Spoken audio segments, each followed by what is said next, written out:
Hello dear students, welcome back to our channel all about NCERT. I hope that you all are fine doing well in your studies as well. तो जैसे कि आप लोग जानते हैं, आपकी screen में यहाँ पे साफ दिख रहा है अभिकारी शब्द, शब्द भंडार, वाक्य विचार और अलंकार। ये चारों चैप्टर का आज वन शॉट वीडियो है जिसमें मैं आपको 1 मिनट में ये सारे चैप्टर समझाने वाली हूँ। 1 मिनट नहीं, मतलब टाइम तो लगेगा, लेकिन 1 मिनट में मतलब ऐसे कह रही हूँ कि मतलब आप इस वीडियो में बहुत अच्छी तरह समझने वाले हैं। तो अगर आप हमारे चैनल में नए हैं तो फटाफट जाके सब्सक्राइब कर दीजिए, क्योंकि आज का वीडियो होने वाला है बहुत ही ज़्यादा इंपॉर्टेंट, और ताकि आप ऐसे वीडियो मिस ना करें और रेगुलरली आपके पास नोटिफिकेशन आए, इसलिए हम लोग ज़्यादातर आपसे कहते हैं सब्सक्राइब करें। ठीक है, तो चलिए फटाफट स्टार्ट करते हैं। सबसे पहले स्टार्ट करेंगे अविकारी शब्द से। सो अविकारी शब्द क्या होते हैं? अविकारी शब्द वह शब्द होते हैं जिनमें लिंग, वचन, कारक, काल आदि के कारण कोई भी परिवर्तन नहीं आता। जैसे मैंने कहा कि मैं प्रतिदिन विद्यालय जाती हूँ। अगर मैं बोलूँ कि मैं हम सब प्रतिदिन विद्यालय जाते हैं, तो अगर आप शब्द प्रतिदिन को देखें तो ये सेम ही रह रहा है। तो अविकारी शब्द वो शब्द होते हैं जो लिंग, वचन, कारक, काल आदि के कारण परिवर्तित नहीं होते हैं, है ना। अ प्लस विकारी, विकार का मतलब होता है परिवर्तन और अ का मतलब नहीं, ठीक है, जिनमें विकार नहीं होता है। अविकारी शब्द के होते हैं 5 भेद।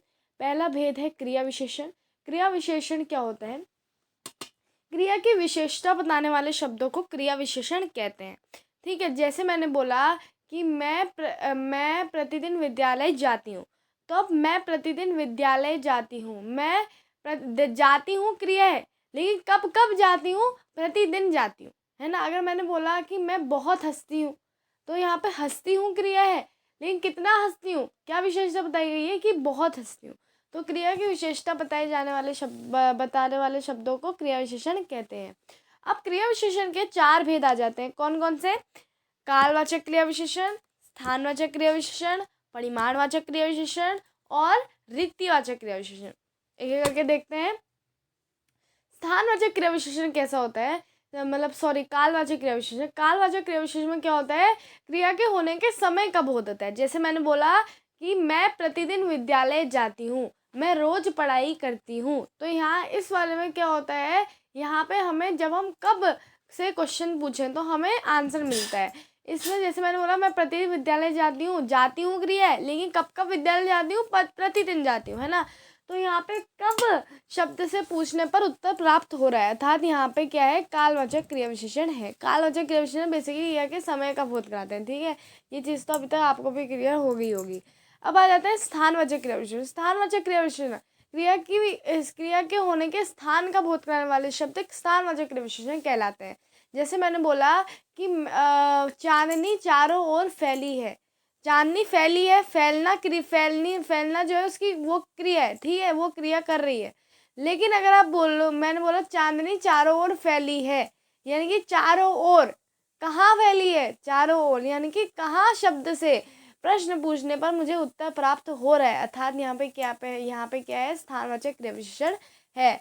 तो इसके कुछ और भी होते हैं, जैसे एग्जाम्पल मैंने आपको दे दिया कि मयंक इधर उधर ही होगा। मयंक कहाँ होगा? इधर इधर ही होगा। और मैं एक और उदाहरण देती हूँ आपको कि वहाँ वहाँ पुस्तकें रखनी है, ये मेरे को पता है। कहाँ रखनी है? वहाँ, है ना। तो यहाँ पे भी आपका स्थानवाचक क्रिया विशेषण है। आ जाते हैं परिमाणवाचक क्रिया विशेषण में। तो वह क्रिया विशेषण जो जिन शब्दों से क्रिया के मात्रा और परिमाण आदि संबंधी विशेषता का बोध होता है, उसे परिमाणवाचक क्रिया विशेषण कहते हैं। जैसे मैंने बोला कि मैं बहुत हंसती हूँ, मैं बहुत बोलती हूँ, तो यहाँ पे बहुत शब्द जो है परिमाणवाचक क्रिया विशेषण। कैसे? क्योंकि मात्रा नापतोल करवा रहे हैं। जैसे मैंने बोला मैं बहुत हंसती हूँ, तो यहाँ पे मैं पूछूंगी मैं कितना हंसती हूँ? बहुत, है ना। तो यहाँ पे जो है परिमाणवाचक क्रिया विशेषण है। यहाँ पे जो है परिमाणवाचक क्रिया विशेषण की पहचान जो है कितना शब्द लगा के प्रश्न पूछने पर की जाती है। अब हम लोग आ जाते हैं रीतिवाचक में। रीतिवाचक क्रिया विशेषण क्या होता है? जिन शब्दों से क्रिया के होने की विधि, रीति या ढंग से संबंधित विशेषता का बोध होता है, वह रीतिवाचक क्रिया विशेषण कहलाते हैं। जैसे मैंने बोला कि मैं क्या कहते हैं, अच्छी तरह से लिखती हूँ, या मैं कौशल अचानक गिर गया। कौशल गिर गया उसकी क्रिया है, लेकिन कौशल अचानक गिर गया यानी कि ये कैसे गिर गया, किस तरह गिर गया, किस प्रकार गिर गया। तो ये प्रश्न करने में हमें पता चल रहा है कि अचानक गिर गया। तो यहाँ पे जो है आपका कैसे, किस तरह, किस प्रकार शब्द का प्रयोग करके प्रश्न पूछने जाने पर अगर उत्तर प्राप्त होता है तो आपका रीतिवाचक क्रिया विशेषण होता है। जैसे मैं आपको एक दो एग्जाम्पल और देती हूँ। पहले तो मैंने बोला था कौशल गिर गया, ये आपका एक उदाहरण है। दूसरा उदाहरण मयंक मयंक क्या कहते हैं, मयंक अचानक गिर गया। या फिर मैंने अगर बोला कि मयंक अचानक परीक्षा के दिन सब भूल गया। या फिर मैंने बोला कि मयंक अच्छा लिखता है क्रिया, लेकिन कैसा लिखता है, अच्छा लिखता है। मयंक साफ साफ लिखता है, यानी कैसा लिखता है, साफ साफ लिखता है। तो यहाँ पे क्या है, आपका रीतिवाचक क्रिया विशेषण है। कैसा, किस तरह, किस प्रकार शब्द पूछने पर इसकी पहचान की जाती है। ठीक है, अब हम आ जाते हैं अविकारी शब्द के दूसरे भेद में, जो कि है संबंध बोधक। संबंध का अर्थ क्या होता है, किसी प्रकार का रिलेशन। तो वो शब्द जो क्रिया का संबंध वाक्य के अन्य शब्दों से कराते हैं, उनको संबंध बोधक क्रिया विशेषण कहते हैं, सॉरी अविकारी शब्द कहते हैं। जैसे अब जो आपका संबंध बोधक, जैसे मैंने एग्जांपल देती हूँ आपको, राहुल राधिका के साथ खेल रहा है। ठीक है, राहुल जो है राधिका के साथ खेल रहा है, के साथ हमें जो है राधिका और राहुल का संबंध का बोध करा रहा है। ठीक है, अब अगर मैं आपको बताऊं संबंध बोधक के भेद, तो संबंध बोधक के दो भेद होते हैं। कौन कौन से, एक तो अर्थ के आधार पर और एक प्रयोग के आधार पर।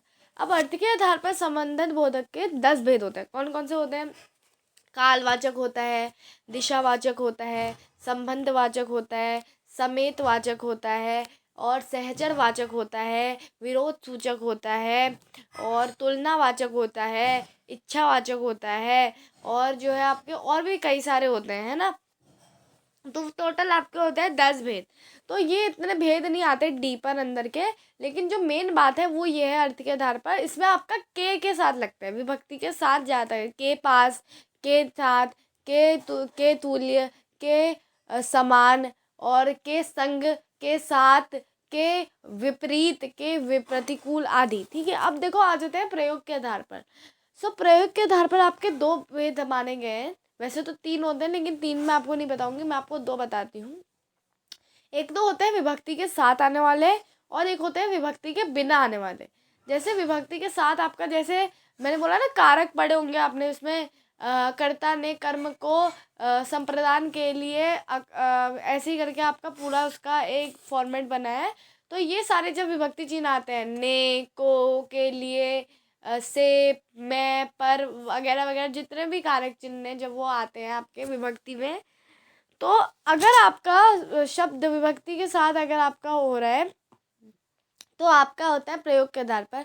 प्रयोग के आधार 2 भेद होते हैं, जैसे मैंने बोला विभक्ति के साथ आने वाले जैसे के साथ, के संग, विभक्ति के बिना आने वाले जैसे पास, ऐसे। अब देखो अब जो है हम लोग डिफ्रेंशिएट करते हैं क्रिया विशेषण और संबंध बोधक में। देखो क्रिया विशेषण जो है क्रिया की विशेषता बताने के लिए प्रयोग किए जाते हैं, वहीं पर संबंध बोधक क्रिया का संबंध वाक्य के अन्य शब्दों के साथ कराने के लिए इस्तेमाल किए जाते हैं।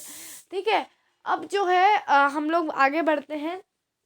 अविकारी शब्द का अगला भेद जो कि है समुच्चय बोधक, बहुत ही इंपॉर्टेंट है, प्लीज ढंग से सुनेगा। कंजक्शंस इंग्लिश में बहुत बार पढ़े होंगे, हिंदी में भी पढ़े होंगे बहुत बार। बताती हूँ कंजक्शन होते क्या है। अब जो कंजक्शन शब्द है समुच्चय बोधक वो शब्द होते हैं जो 2 शब्दों, वाक्यों या उपवाक्यों को जोड़ने का काम करते हैं। अब जो समुच्चय बोधक होते हैं ना, उनके भी जो है 2 भेद होते हैं। एक तो होते हैं समानाधिकरण समुच्चय बोधक, एक है व्यधिकरण समुच्चय बोधक। समानाधिकरण समुच्चय बोधक क्या होते हैं, ये जो है कहीं ना कहीं क्या करते हैं, समान स्तर के 2 वाक्यों को जोड़ते हैं।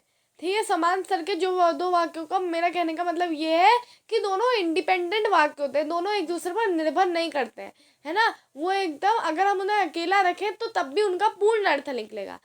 और जैसे मैंने बोला कि करीना बीमार है इसलिए वह विद्यालय नहीं आई। करीना बीमार है, ये अपने आप में पूर्ण है। अब कोई ये तो नहीं पूछेगा ना कि करीना क्यों बीमार हो गई, अरे बीमार हो गई, कभी बीमारी लग जाती है ना। करीना बीमार हो गई, करीना बीमार है इसलिए वह विद्यालय नहीं है, वह विद्यालय नहीं है, करीना विद्यालय नहीं है, ठीक है। अब देखो नेक्स्ट हम आते हैं, नेक्स्ट एक और वाक्य मैं आपको बताती हूँ। चुप बैठो, तुम चुप बैठो अन्यथा बाहर चले जाओ, तुम चुप बैठो, वाक्य पूर्ण है, ठीक है। तुम चुप बैठो, तो हम लोग चुप इसलिए कहेंगे क्योंकि भाई अगला वाला इंसान बोल रहा है, इसलिए उसको चुप कह रहे हैं, है ना, तो ये सेंसेबल है। अन्यथा यहाँ से बाहर चले जाओ, यहाँ से बाहर चले जाओ, ये भी पूर्ण है, ठीक है। तो अब जो आपका समानाधिकरण होता है, समुच्चय होता है, इसके भी 4 भेद होते हैं। कौन कौन से? संयोजक, विभाजक, विरोध सूचक और परिणाम सूचक।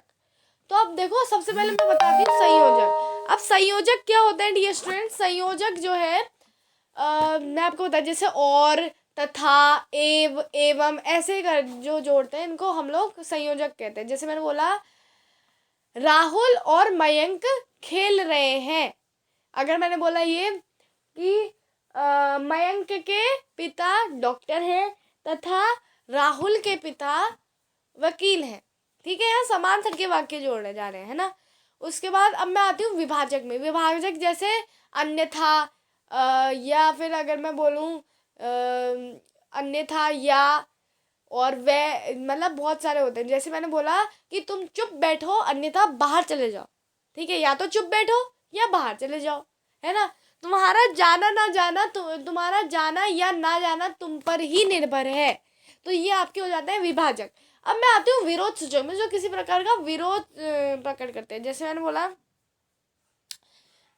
विरोध सूचक में डियर स्टूडेंट विरोध प्रकट होता है, तो इसमें आप लोग जो है कई प्रकार के इस्तेमाल करते हो। जैसे मैंने बोला कि इसमें परंतु, ले, ऐसे करके आपके शब्द इस्तेमाल किए जाए। जैसे मैंने बोला आकाश में बादल तो थे परंतु वर्षा नहीं हुई, तो यहाँ पे विरोध प्रकट कर जा रहा है कि भाई बादल तो थे लेकिन वर्षा नहीं हुई।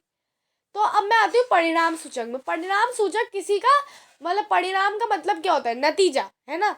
तो इसमें देखो परिणाम, फलस्वरूप और कारण, इसलिए ये सब इस्तेमाल किया जाए। जैसे मैंने बोला करीना बीमार है इसलिए विद्यालय नहीं आई, यही मैंने बोला तुम्हारे कर्म के फलस्वरूप तुम्हें यही इनाम मिलेगा। या फिर अगर मैं बोलूँ करीना बीमार है इसलिए स्कूल नहीं है, इसमें परिणाम यानी कि नतीजा दिखाया जाता है कहीं ना कहीं, है ना।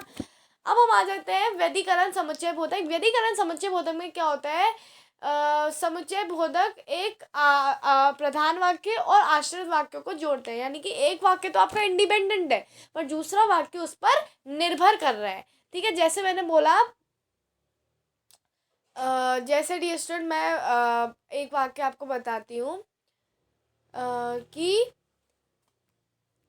मैं ज़रूर आऊँगा क्योंकि वह मुझे स्वयं बुलाने आया था। मैं ज़रूर आऊँगा, क्यों क्यों आओगे भाई तुम ज़रूर?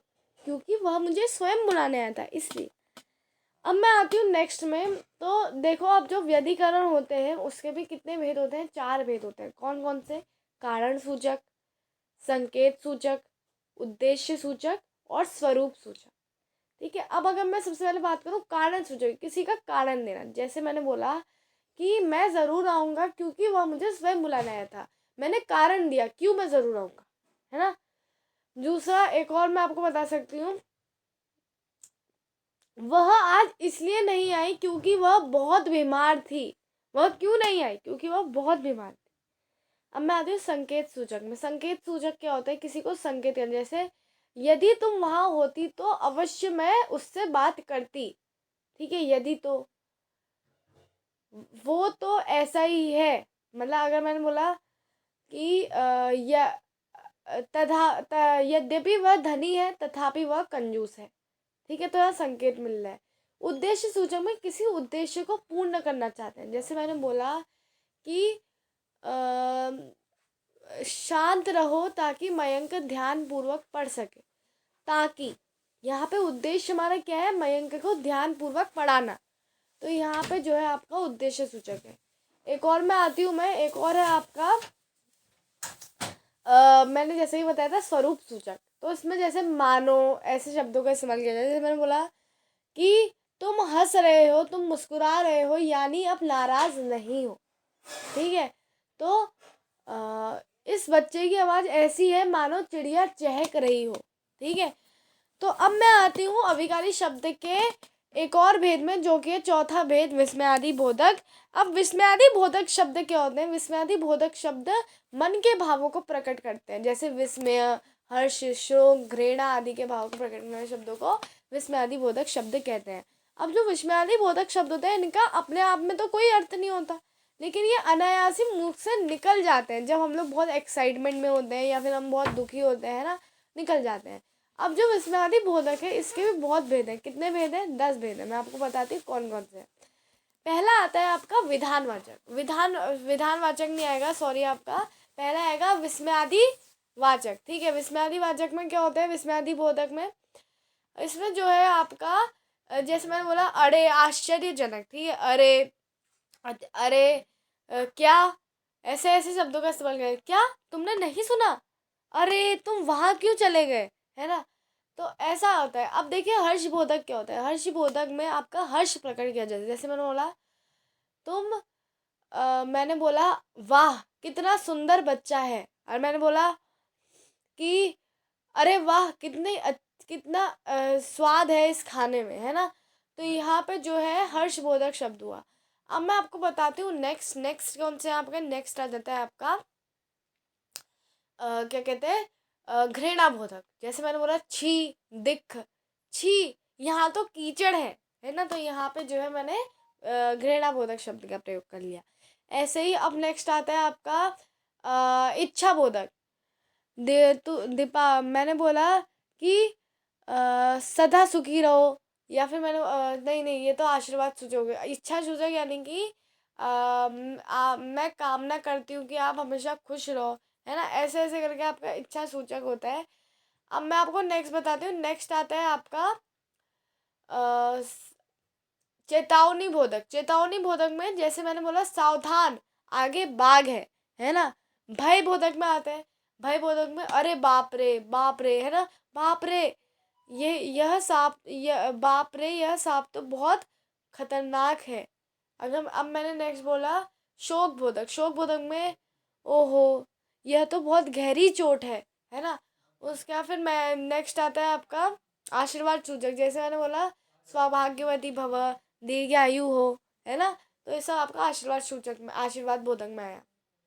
संबोधक, संबोधन, संबोधन बोधक। संबोधन बोधक में जैसे इसमें क्या होता है आपका ऐसे अजी सुनिए, अरे सुनो, है ना, ऐसे शब्दों का प्रयोग किया जाता है। ठीक है, अब हम आ जाते हैं नेक्स्ट में। नेक्स्ट हमारा है लास्ट वे, जो कि है निपात। निपात क्या होता है डियर स्टूडेंट? निपात में जो है आपका निपात एक ऐसे शब्द होते हैं जो कि वाक्य में किसी चीज़ में बल देने के लिए प्रयोग किए जाते हैं। जैसे मैंने बोला कि मुझे भी बाजार आना है, इसमें जो है भी जो है निपात है। मुझे भी बाजार आने का मतलब क्या है कि बाजार और लोग तो जा ही रहे हैं, लेकिन मैं भी बाजार जाती हूँ। अगर मैं बोला मुझे बाजार भी जाना है, यानी कि मेरे को और जगह तो जाना ही है लेकिन बाजार भी जाना है। अगर मैं बोलूँ कि मुझे ही बाजार जाना है, यानी कि सिर्फ मुझे ही जाना है और किसी को नहीं। अगर मैं बोला मुझे बाजार ही जाना है, यानी कि सिर्फ बाजार ही जाना है और कहीं नहीं जाना है। तो आप देख सकते हैं निपात का जरा से प्लेस बदलने में कितना ज़्यादा वाक्य में के अर्थ में अंतर आ जा रहा है ना। तो ये इनका आपस में कोई अर्थ तो नहीं होता, लेकिन वाक्य में विशेष प्रकार का बल देने में सहायता करते हैं। जैसे मात्र हो गया, केवल हो गया, भी हो गया, ही हो गया, है ना, ये सारे निपात होते हैं। आइए अब मैं आगे बढ़ती हूँ आपके शब्द भंडार में। ठीक है, शब्द भंडार में डिफरेंट टाइप के शब्द भंडार हम लोग पढ़ेंगे, है ना। शुरुआत करते हैं श्रुतिशम भिन्नार्थक शब्द से। श्रुतिशम भिन्नार्थक ऐसे शब्द होते हैं जो कि हमें सुनने में तो बिल्कुल सेम लगते हैं, पर उनके अर्थ जो है अलग अलग होते हैं। जैसे मैंने बोला चरम, चरम यानी कि मैंने अगर याला चरम बोला, देखो याला चरम, ये एक चरम है और ये दूसरा चरम है। दोनों चरमों में क्या अंतर है? जिसके ऊपर रॉ की मात्रा लगी है मोह में, इसका मतलब क्या होता है? इसका मतलब होता है आपका चमड़ा। लेकिन चरम, चरम यानी कि ये आपका चरम साल है, यानी कि अंतिम साल है। अब देखो चालक और चालाक, चालक यानी कि चलाने वाला जो ड्राइवर होता है, लेकिन चालाक यानी कि चतुर। तरणी, तरणी और तरणी, देखो तरणी एक तरणी ऐसा होता है, तरणी ये देखो, और एक होता है तरणी। तो अब देखो तरणी जिसमें छोटे ई की मात्रा लगी है, इसका मतलब क्या होता है? सूर्य। पर तरणी जिसमें बड़ी ई की मात्रा लगी है, इसका मतलब होता है नाव। नेक्स्ट है द्रव, द्रव, द्रव बोला मैंने अगर द्रव, तो इसका मतलब क्या होता है? तरल पदार्थ। लेकिन अगर मैंने बोला द्रव्य, द्रव्य का मतलब होता है धन दौलत। द्रव और द्रव्य में बहुत अंतर होता है। दीप, दीप, तो इसका मतलब होता है दिया या दीपक। लेकिन अगर मैं होता दवीप, दवीप का मतलब क्या हुआ? टापू, है ना। निधन, निधन यानी कि मृत्यु, पर निर्धन यानी कि गरीब। नीड़, नीड़ में जिसने ऐसा वाला रॉ लगाओ, ऐसा वाला, इसमें आपका इसका मतलब होता है घोंसला। पर नीड़ बोला अगर मैंने, नौ में ई की मात्रा और रॉ, रॉ से राम वाला रॉ, ठीक है, तो ये हो जाएगा आपका जल। अब परिमाण, परिमाण और परिणाम दो ऐसी चीज़ें हैं जिसमें बच्चे बहुत कंफ्यूज होते हैं। कई बार मैंने देखा है कि एग्जाम में जो समानांतरीकरण में मैंने आपको भेद बताया था, उसमें भी जो है संयोजक, विभाजक, विरोध सूचक, परिणाम नहीं लिख के आते हैं, वो परिमाण लिख के आ जाते हैं। तो परिणाम लिखे, ठीक है। तो परिमाण का मतलब होता है मात्रा, लेकिन परिणाम का मतलब क्या होता है? परिणाम का मतलब होता है आपका नतीजा, किसी चीज़ का फल, ठीक है। अब हम आ जाते हैं प्रधान में, प्रधान में जिसमें धौ लगाओ, धौ से धुले कपड़े वाला धो, ठीक है। तो ये इससे इसका अर्थ क्या होता है? मुख्य। लेकिन प्रदान, प्रदान यानी कि किसी चीज का दान करना या फिर देना, है ना। प्रसाद, प्रसाद जिसमें आपका प्रसाद, प्रसाद का मतलब क्या होता है? कृपा, कृपा। लेकिन प्रासाद, प्रासाद का मतलब होता है महल। अब हम आ जाते हैं बदन, बदन यानी कि शरीर, लेकिन वदन, वदन यानी कि मुख। भवन, भवन यानी कि घर, लेकिन भुवन यानी कि संसार। मूल्य, मूल्य यानी कि कीमत, परंतु मूल यानी कि जड़। लक्ष्य, लक्ष्य यानी कि लाख की संख्या, परंतु लक्ष्य यानी कि उद्देश्य। वसन यानी कि वस्त्र, और व्यसन यानी कि गलत कार्य। अब हम आ जाते हैं अनेकार्थी शब्द में। गति, तो गति का अर्थ क्या होता है? दशा, मोक्ष या फिर चाल। अब आ जाते हैं खर, खर यानी कि खरदूषण, यानी कि रावण का भाई था एक। तो दूसरा खर गधा, और तेज, घन, बादल, हथौड़ा, और ठोस, ठीक है। अब घट, घट यानी कि कम होना, शरीर, हृदय। चीर, वस्त्र, रेखा, पट्टी या फिर वस्त्र, चीरना एक क्रिया और रेखा। चेतन, परमात्मा, आत्मा, प्राणी, मन, मनुष्य, ठीक है। जड़, निर्जीव, मूर्ख, और एक और होता है आपका इसका स्थिर। जवान, वीर, सैनिक, और युवक, पूर्व, पिछला, पुराना, पहले, है ना। नेक्स्ट आता है फल, फल यानी कि फल, एक तो खाने वाला फल हो गया, फिर नतीजा, और फिर चीकू का फल, या फिर आप कुछ भी फल लिख लेना, ठीक है। नेक्स्ट आ जाते हैं दल, दल यानी कि समूह हो गया, ठीक है। पत्ता, सेना, और फूल की पंखुड़ी। पक्ष यानी कि तरफ, पक्षियों के पैर, महीने का आधा भाग। आ जाते हैं पत्र में। पत्र, पत्ता, चिट्ठी। पद यानी कि गीत, पैर, शब्द, ठीक है। अब एकार्थक प्रतीत होने वाले शब्द में आते हैं। एकार्थक प्रतीत होने वाले शब्द वो शब्द होते हैं जो कि आपके, हमें लगता है कि उनके अर्थ में ज़्यादा कोई अंतर है नहीं, हमें लगता है इनका जो अर्थ है सेम है, लेकिन ऐसा नहीं होता, इनके अर्थ में बहुत अंतर होता है। आइए जानते हैं कैसे। दुख और खेद, दुख का मतलब क्या हुआ, सामान्य पीड़ा। जैसे मुझे दुख है कि मैं तुम्हारा कार्य समय पर नहीं कर पाई, है ना, तो यहाँ पे सामान्य पीड़ा है जो कि एक हर एक इंसान को होती रहती है ना।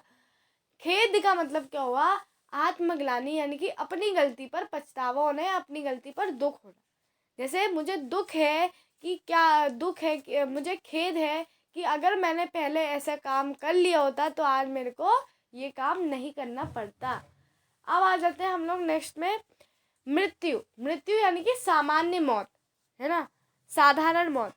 लेकिन निधन यानी कि किसी विशेष व्यक्ति की मौत, है ना, या महान व्यक्ति की मौत। ठीक है। इच्छा, इच्छा यानी कि साधारण इच्छा, पर अभिलाषा यानी कि कोई विशेष इच्छा, है ना। अब आ जाता है उपयोग, किसी वस्तु को उचित ढंग से काम में लगाना, और प्रयोग, किसी वस्तु को सामान्य रूप से काम में लगाना। आतंक यानी खौफ, लेकिन भय यानी कि किसी अनिष्ट का डर। भय क्या होता है, डर, मतलब वो चीज़ हमारे साथ हुई नहीं है लेकिन हम खाली डर रहे, यानी किसी अनिष्ट का डर। पाप, पाप और अपराध, हमने ज़्यादातर रामायण हम लोग देखते तो हम सुनते हैं ना, जैसे विश्वामित्र वगैरह लोग कहते हैं अरे तुमने पाप किया है। पाप का क्या अर्थ हुआ, पाप यानी कि धार्मिक और नैतिक दृष्टि से गलत कार्य, पर अपराध यानी कि कानूनी दृष्टि से गलत कार्य। ठीक है। अब आ जाते हैं पत्नी। पत्नी और स्त्री में क्या अंतर है, तो पत्नी का मतलब होता है किसी की विवाहित स्त्री, और स्त्री यानी कि कोई भी महिला। अब आ जाते हैं व्यय। व्यय यानी कि सामान्य खर्च, लेकिन अपव्यय यानी कि फिजूल खर्च। नेक्स्ट आ जाते हैं पुत्र, यानी कि अपना बेटा, और बालक यानी कि कोई भी लड़का। अपयश यानी कि बदनामी, परंतु कलंक किसी के चरित्र पर दोष लगाना। उत्साह यानी कि किसी कार्य को करने की उमंग, लेकिन साहस यानी कि भय और डर के, भय या संकट के समय भी कार्य करने का संकल्प। अब आ जाते हैं हम लोग नेक्स्ट में अधिक। अधिक यानी कि आवश्यकता से ज़्यादा, लेकिन पर्याप्त यानी कि आवश्यकता अनुसार। नेक्स्ट आ जाते हैं निर्णय। निर्णय यानी कि सामान्य फैसला, पर न्याय यानी कि कानून, नियमों अथवा कानून पर आधारित तर्क संगत फैसला। सेवा, सेवा यानी कि किसी को सुख या आराम पहुंचाने वाला कार्य, लेकिन शुश्रूषा यानी कि गरीब आदि की, रोगी आदि की सेवा।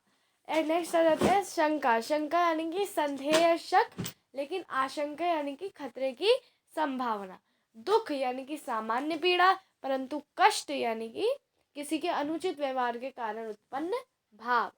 अनुभव यानी कि ज्ञान से, अनुभव यानी कि व्यवहार से प्राप्त ज्ञान, परंतु अनुभूति यानी कि चिंतन या संवेदन से प्राप्त ज्ञान। भ्रम यानी कि धोखा होना, लेकिन शक यानी कि संदेह होना। भिन्न यानी कि अलग, विपरीत यानी कि उल्टा। साधारण, मामूली, सामान्य यानी कि आम। ठीक है। अब मैं आ जाती हूँ अनेक शब्दों के लिए एक शब्द, जो कि एक बहुत लंबा वाक्य होता है, उसका क्या हम एक वाक्य बना सकते हैं, हाँ बिल्कुल बना सकते हैं। आइए मैं आपको बताती हूँ। जो कम बोलता हो उसको क्या कहते हैं, मितभाषी कहते हैं। ठीक है। जिसमें कोई संदेह ना हो, निसंदेह या फिर निस्संदेह। ठीक है। जो अच्छे कुल में उत्पन्न हुआ हो, कुलीन। जो उपकार को माने, कृतज्ञ। जो उपकार को ना माने, कृतघ्न। सदा रहने वाला। सदा रहने वाला में मैंने बहुत सारे बच्चों को देखा सदाचारी लिख के आ जाते हैं, जो कि बिल्कुल गलत है। सदा रहने वाला यानी कि शाश्वत, लेकिन अच्छे आचरण करने वाला सदाचारी। ठीक है। अब आ जाता है शिव का भक्त, शैव, लेकिन विष्णु का भक्त, वैष्णव। बहुत तेज चलने वाला, द्रुतगामी। जिसके समान कोई दूसरा ना हो, अद्वितीय। जिसकी आयु लंबी हो, दीर्घायु। जिसकी आयु छोटी हो, अल्पायु। जिसे भुलाया ना जा सके, अविस्मरणीय। ठीक है। दोपहर के बाद का समय, अपराह्न। जिसका कोई आधार ना हो, निराधार। लेख की नकल, प्रतिलिपि। शरण में आया हुआ, शरणागत। अच्छे आचरण वाला, सदाचारी। जिसमें सहन शक्ति हो, सहिष्णु। दोपहर से पहले का समय, पूर्वाहन, रास्ता दिखाने वाला, मार्गदर्शक, तेज बुद्धि वाला, कुशाग्र बुद्धि, व्याकरण जानने वाला, व्याकरण। ठीक है, तो इस तरह मैंने आपको शब्द विचार लगभग सब करा दी है। अब मैं आती हूँ नेक्स्ट टॉपिक में, अलंकार में। ठीक है, अलंकार बहुत इंपॉर्टेंट टॉपिक है, तो ध्यान से सुनिए। सबसे पहले जानते हैं कि अलंकार होते क्या है। ठीक है, अलंकार जो तत्व काव्य की सौंदर्यता में वृद्धि करते हैं उन्हें अलंकार कहते हैं। ये बात तो खैर सबको ही पता होगी, लेकिन फिर भी मैं बता रही हूँ। अलंकार के भेद दो आधार पर किए गए। कौन कौन से आधार? एक तो होता है शब्द अलंकार और एक होता है अर्थ अलंकार। शब्द अलंकार मैं पढ़ा चुकी हूँ अपने चैनल में, तो आप वहां जाके देख सकते हैं। लेकिन आज का वीडियो शब्द अर्थ अलंकार में होने वाला है, लेकिन फिर भी मैं शब्द अलंकार आपको एक बार रिवाइज करा देती हूँ। शब्द अलंकार के 3 भेद होते हैं। कौन कौन से भेद होते हैं? एक तो होता है आपका अनुप्रास अलंकार, यमक अलंकार, श्लेष अलंकार। ठीक है, अनुप्रास में क्या होता है? एक वर्ण की बार बार वृद्धि होती है। जैसे मैंने बोला, चंदू के चाचा ने चंदू की चाची को चांदी चौक में चांदी की चम्मच से चटनी चटाई, तो यहाँ क्या था? यहाँ आपका अनुप्रास अलंकार का, क्योंकि बार बार चौ चौ चौ चौ की वृद्धि हो रही थी, है ना। आप इंग्लिश में भी पढ़ते हैं टंग ट्विस्टर्स, सेम वही चीज है। ठीक है, अब नेक्स्ट आ जाते हैं हम लोग क्या कहते हैं नेक्स्ट टॉपिक में, जो कि है यमक अलंकार। तो यमक अलंकार कौन से अलंकार होता है? जिसमें एक शब्द 2 बार आता है, परंतु दोनों बार उसका अर्थ अलग होता है। जैसे मैंने बोला काली घटा का घमंड घटा। काली घटा यानी कि घटा, यानी पहले वाले इनमें घटा का अर्थ है बादल, दूसरे वाले में घटा का अर्थ है कम होना। नेक्स्ट है श्लेष। श्लेष में क्या होता है? आपके अर्थ बहुत चिपके होते हैं, एक ही शब्द में कितने सारे अर्थ चिपके होते हैं। ठीक है, अब मैं आ जाती हूँ नेक्स्ट अर्थालंकार में। ठीक है, अर्थालंकार में जो है आपके मेन भेद मैं आपको बता रही हूँ। कुछ भेद आप लोग क्लास 9th और 10th में पढ़ोगे, लेकिन जो मेन भेद है उपमा अलंकार, रूपक अलंकार, उत्प्रेक्षा अलंकार, और मैं आपको बताऊंगी अतिशयोक्ति अलंकार। मानवीकरण अलंकार भी होता है, लेकिन वो आप बड़ी क्लास में पढ़ोगे। ठीक है, तो अब मैं आपको बता देती हूँ कि उपमा अलंकार क्या होता है। तो उपमा अलंकार क्या होता है? जिसमें किसी व्यक्ति या वस्तु की दूसरी वस्तु या व्यक्ति से तुलना या समानता की जाती है। इसमें जो है एक चीज याद रख लो, इसमें ना सा से, सी, सरिश, समान ऐसे शब्दों का प्रयोग होता है। जैसे मैंने बोला पीपल, पात, सरिश, मन, डोला। इसमें इसका अर्थ क्या हुआ कि पीपल का पात कैसा होता है? पीपल का पत्ता बहुत हल्का होता है, यानी कि बहुत उड़ता है। तो उसी तरह मेरा मन भी उड़ रहा है, यानी कि मेरा मन स्थिर नहीं है, एक जगह बैठा नहीं है, है ना। तो यहाँ पे सरिश शब्द को देखो, सरिश, ये सरिश शब्द बता रहा है कि यहाँ पे उपमा अलंकार। मैंने बोला ना सा सी से, सरिश, समान, ये सारे शब्दों को देखा करो उपमा में। ठीक है, मैंने बोला वह दीप शिकासी शांत भाव में लीन। वह दीप शिकासी, सी आया ना इसमें, कमल, हरिपत कमल, कमल से, है ना। और भी बहुत सारे इसके उदाहरण हैं, लेकिन मैं आपको अभी फिलहाल के इतने उदाहरण बताती हूँ। रूपक अलंकार में आते हैं फटाफट। रूपक अलंकार क्या होता है? जिसमें 2 व्यक्ति या वस्तु में अत्यधिक समानता के कारण उनको एक ही मान लिया जाता है। यानी कि जैसे मैंने बोला पायो जी मैंने राम रतन धन पायो, यहाँ पे राम को क्या बताया गया है? पायो जी मैंने राम रतन धन पायो। राम को रतन और धन से धन बताया गया है ना, इसमें मान दिया गया है ज्यादा समानता के कारण, है ना।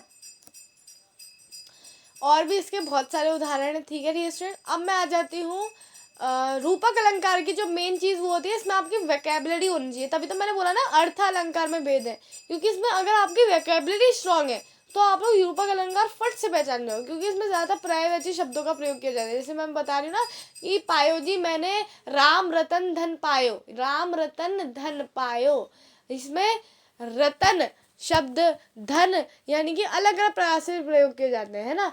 तो इसमें ना एक ट्रिक है मेरे पास, पहले देख लिया करो कि ना तो ये उपमा है ना ये उत्प्रेक्षा है, क्योंकि मैं पहचान बताऊंगी आपको बाकी सारी अलंकारों की।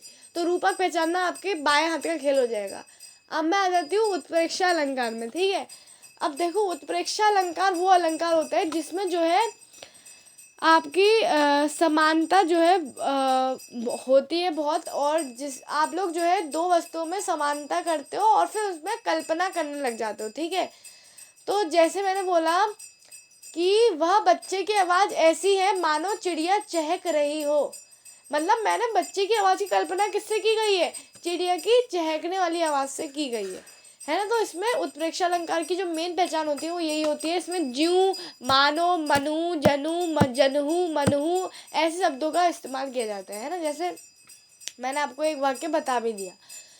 तो अब नेक्स्ट आ जाते हैं हम लोग अतिशोक्ति अलंकार में। अतिशोक्ति, अति प्लस उक्ति, यानी कि अति जो होता है यहाँ पे अतिशय प्लस उक्ति, यानी कि अतिशोक्ति अलंकार में जो है डियर स्टूडेंट कहीं ना कहीं क्या होता है, हम लोग ज़्यादा बड़ा चढ़ा के बात बदलते हैं। जैसे मैं आपको एग्जाम्पल देती हूँ, हनुमान की पूंछ में लगन न पाई आग, लंका सारी जल गई, गए निशाचर भाग। तो अब इस वाले को देखो ध्यान से। इसमें जो है बताया गया कि हनुमान की पूंछ में आग भी नहीं लगी, लेकिन लंका पहले ही सारी जल गई, जबकि ऐसा नहीं हुआ था। हनुमान की पूंछ में जब आग लगी थी तब हनुमान जी पूरा लंका घूमते हैं और लंके को जला के आ जाते हैं, है ना। तो इन्होंने गलत बोला है, अर्थात यहाँ पे ज्यादा बड़ा चढ़ा के दिखाया गया है एक चीज को। तो यहाँ क्या है, अतिशोक्ति अलंकार है। तो अब जो है डियर स्टूडेंट मैं आपको अलंकारों में अंतर बता देती हूँ। तो उपमा और रूपक अलंकार में जो अंतर होता है वो एक बार आप सीख लीजिए।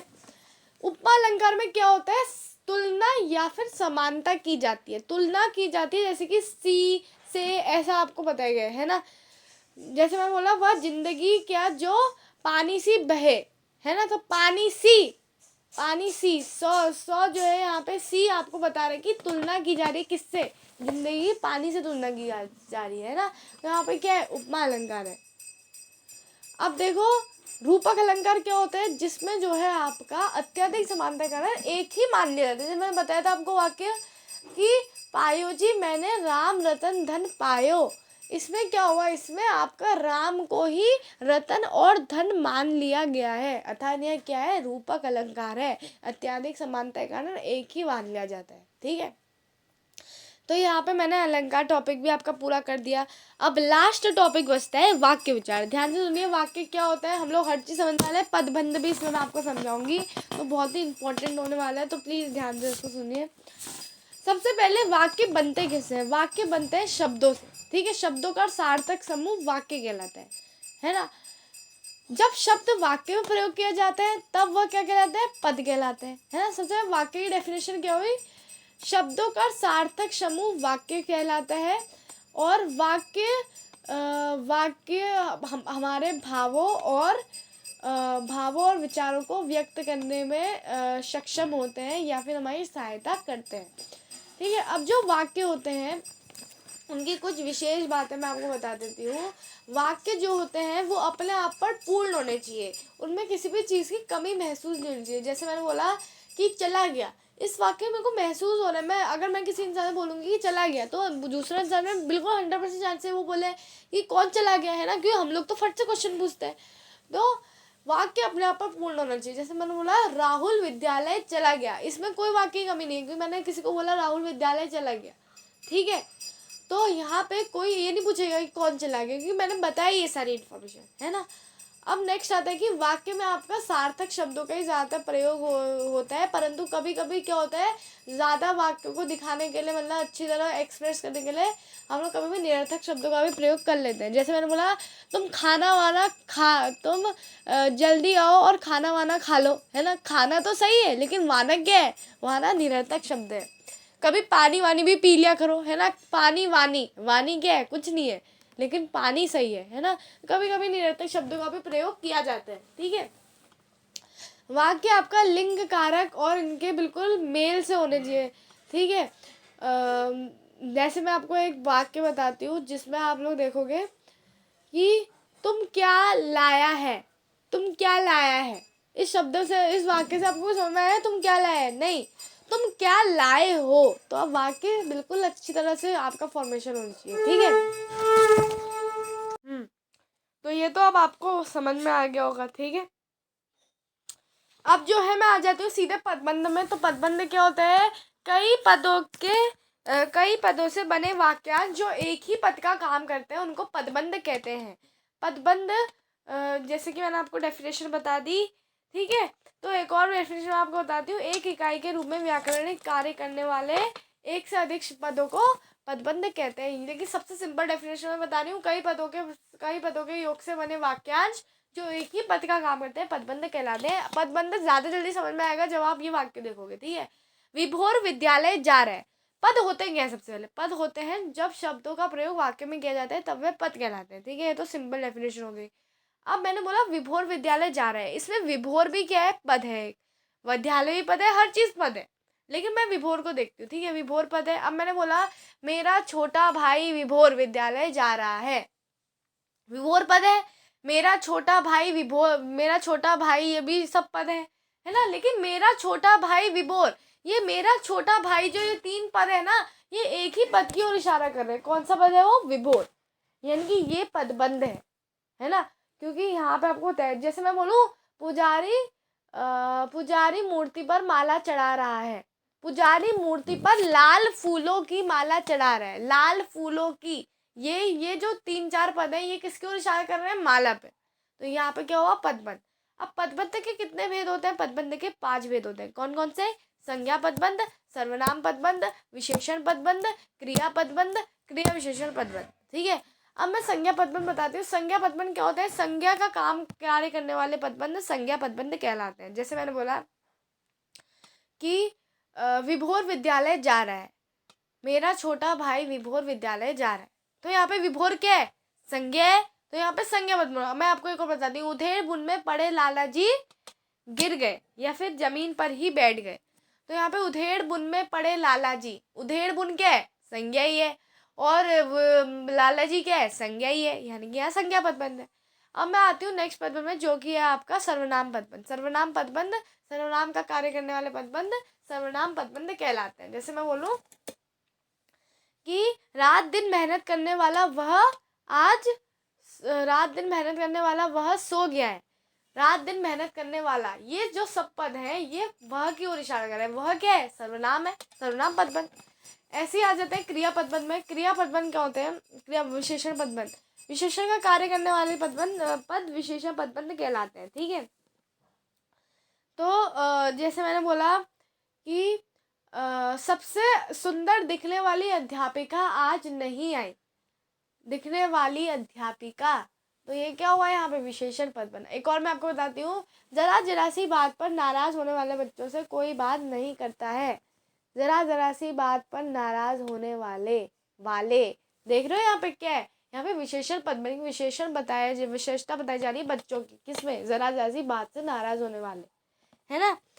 अब नेक्स्ट आता है क्रिया पदबंध। जो क्रिया का कार्य करने वाले पदबंध क्रिया पदबंध कहलाते हैं। जैसे मैं बोलूँ कि माली पौधों पर पानी डाल रहा है, पानी डाल रहा है, डालना जो है क्रिया है, लेकिन डाल रहा है, ये सब जो पद है ये डालने की ओर ही इशारा कर रहे हैं, पानी डालने की ओर ही इशारा कर रहे हैं। तो इसका मतलब ये क्या है? क्रिया पदबंध है। क्रिया विशेषण पदबंध, वह दोनों हिल मिलकर खेल रहे हैं। क्रिया क्या है? खेलना क्रिया है, पर कैसे खेलना है? हिल मिलकर खेलना है। वह दोनों हिल मिलकर खेल रहे हैं, इतने सारे पद एक ही की ओर इशारा कर रहे हैं, वो है हिल मिलकर खेलना क्रिया की ओर। तो इसका मतलब यहाँ पे क्या है? क्रिया विशेषण पदबंध है। ठीक है, क्लियर हो गया पदबंध। अब मैं आपको एक बार अंदर बता देती हूँ शब्द पद और पदबंध। शब्द क्या होता है? वर्णों का सार्थक समूह शब्द कहलाते हैं। जब शब्द वाक्य में प्रयोग किया जाता है तब वह पद कहलाते हैं। कई पदों के योग से बने वाक्यांश जो एक पद की ओर इशारा करते हैं या फिर जो एक पद का ही काम करते हैं, उनको पदबंध कहते हैं। ठीक है, अब हम आ जाते हैं वाक्य के अंग में। ठीक है, अभी तक मैंने क्या बताया था आपको? पदबंध का बताया था। वाक्य के कितने अंग होते हैं? वाक्य के 2 अंग होते हैं। कौन कौन से? उद्देश्य और विधेय। वाक्य के भेद और वाक्य के अंग में बहुत फर्क है। अगर एग्जाम में आता है वाक्य के अंग, तो आपको ये सिली मिस्टेक तो बिल्कुल नहीं करनी चाहिए कि आप वहाँ पे क्या लिख के आ गए, रचना के आधार पर क्या कहते हैं, अर्थ के आधार पर वगैरह वगैरह, ये लिख के आ गए। ये लिख के नहीं आना है। जो मेन चीज आपको लिख के आनी है वो है अंग। अंग पूछा गया है, यानी कि उद्देश्य और विधेय। अगर पूछा जाता है वाक्य के भेद, तब आप 2 आधार पर बताएंगे। ठीक है, तो वाक्य के अंग कितने होते हैं? उद्देश्य और विधेय। उद्देश्य क्या होता है? वाक्य में जिसके बारे में कुछ कहा जाता है उसे उद्देश्य कहते हैं। जैसे हम विभोर विद्यालय जाते हैं, तो यहाँ पे विभोर क्या है? उद्देश्य। ठीक है, उद्देश्य का विस्तार क्या होता है? उद्देश्य विशेषण आदि शब्द जोड़कर उद्देश्य का विस्तार होता है। जैसे मैंने बोला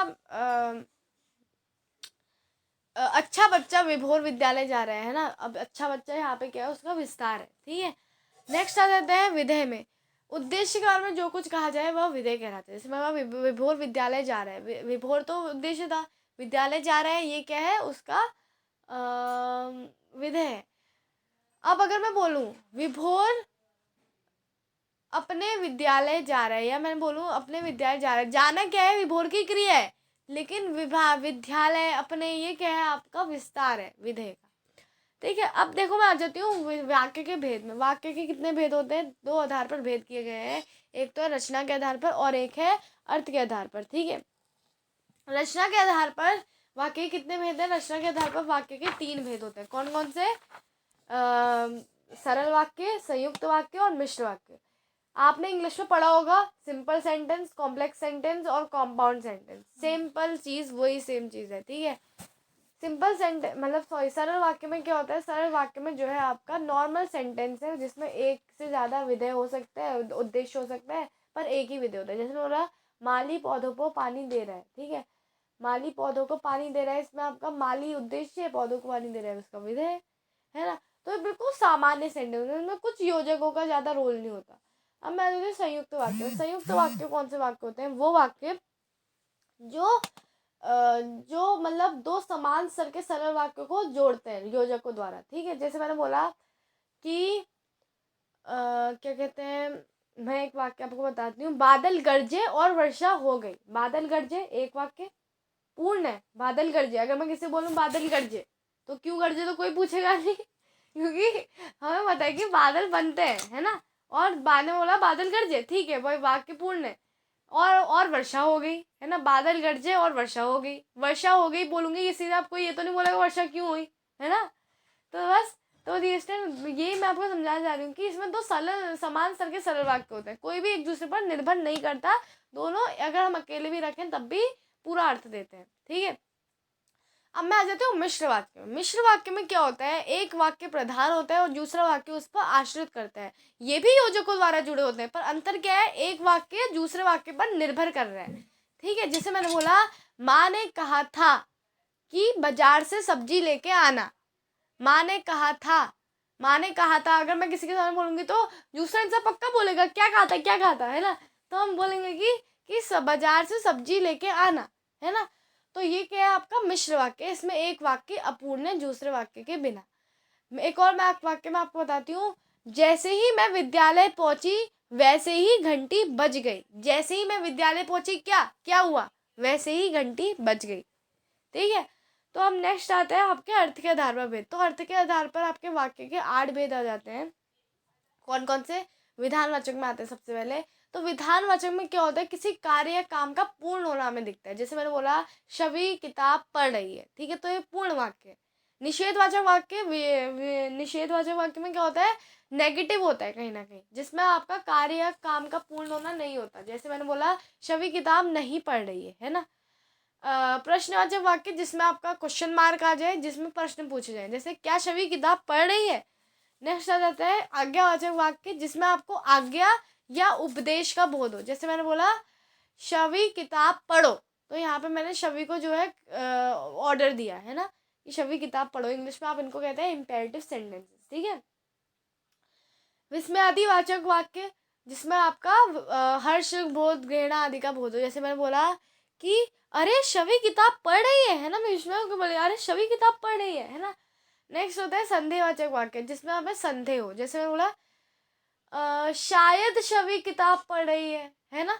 अब नेक्स्ट है इच्छावाचक वाक्य, जिसमें हम लोग किसी चीज़ का इच्छा करते हैं। मैंने बोला छवि अच्छी किताबें पढ़े, है ना, छवि अच्छी किताबें पढ़े मेरी इच्छा है ना। संकेतवाचक वाक्य, जिस जिस वाक्य में एक कार्य का होना या ना होना दूसरे वाक्य पर निर्भर हो। जैसे मैंने बोला कि यदि छवि पढ़ेगी तभी कुछ सीखेगी, है ना, यदि पढ़ेगी तब कुछ सीखेगी, है ना। वाक्य परिवर्तन देख लेते हैं फटाफट।